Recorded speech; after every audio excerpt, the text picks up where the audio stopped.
बिस्मिल्लाहिर्रहमानिर्रहीम। अस्सलामुअलैकुम। Welcome to my channel. आप देख रहे हैं सीक्रेट फूड विद आमना। कैसे हैं आप सब? उम्मीद है कि आप सब लोग अपने घरों में खैरियत से होंगे।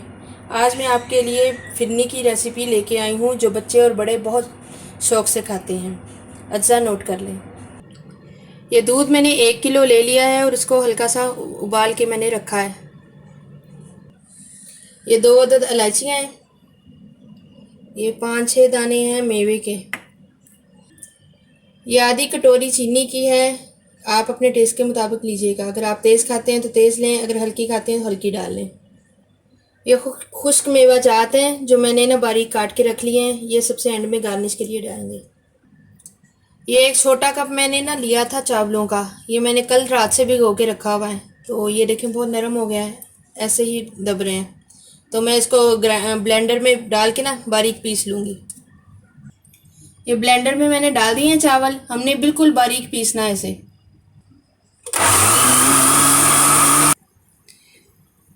ये देख लें मैंने ना इस तरह के पीसे हैं।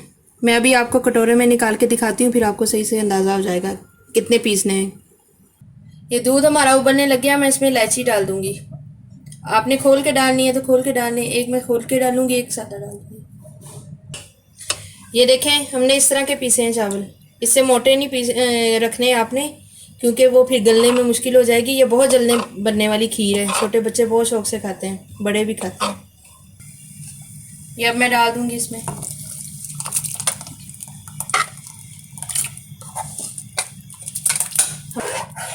अब हमें चम्मच नहीं बिल्कुल रोकना, क्योंकि हमने बिल्कुल बारीक पीस लिया है इनको। अगर हम चम्मच रोकेंगे तो छोटी छोटी ना गुठलियाँ बन जाएंगी इसके अंदर। तो ये साथ में चीनी भी जाएगी।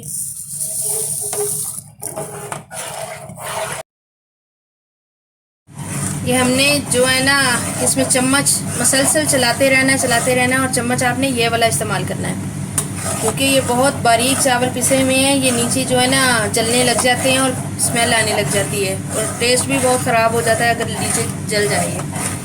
तो आपने जो है ना इस चीज़ का बहुत ख्याल रखना है कि नीचे से चावल जले नहीं। और अब हम इसमें मेवा शामिल कर लेंगे।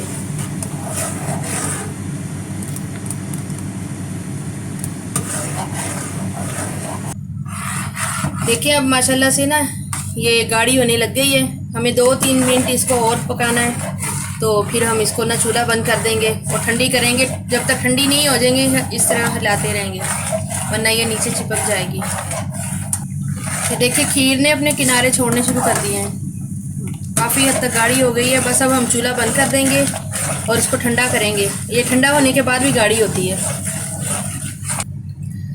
व्यूअर्स देखें ये माशाल्लाह गाढ़ी हो गई है। और मैंने आपको कप दिखाना था कि ये वाला कप मैंने लिया था,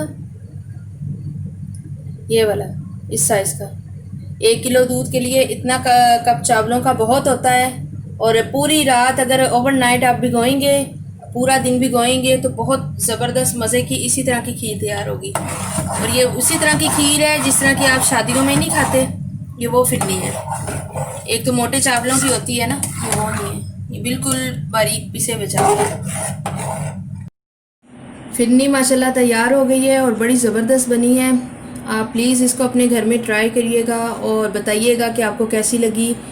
और अपना ज़्यादा से ज़्यादा ख्याल रखिएगा और कमेंट में बताइएगा कि आपको मेरी रेसिपीज़ कैसी लगती है।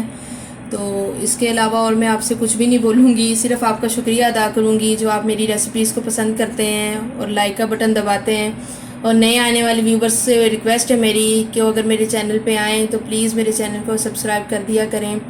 ये आपकी तरफ से बहुत बड़ा तोहफ़ा होगा मेरे लिए, मेरी हौसला अफजाई होगी, ताकि आपके लिए मैं अच्छी अच्छी रेसिपीज़ और लेके आऊँ। अपना ख्याल रखिएगा। अल्लाह हाफिज़।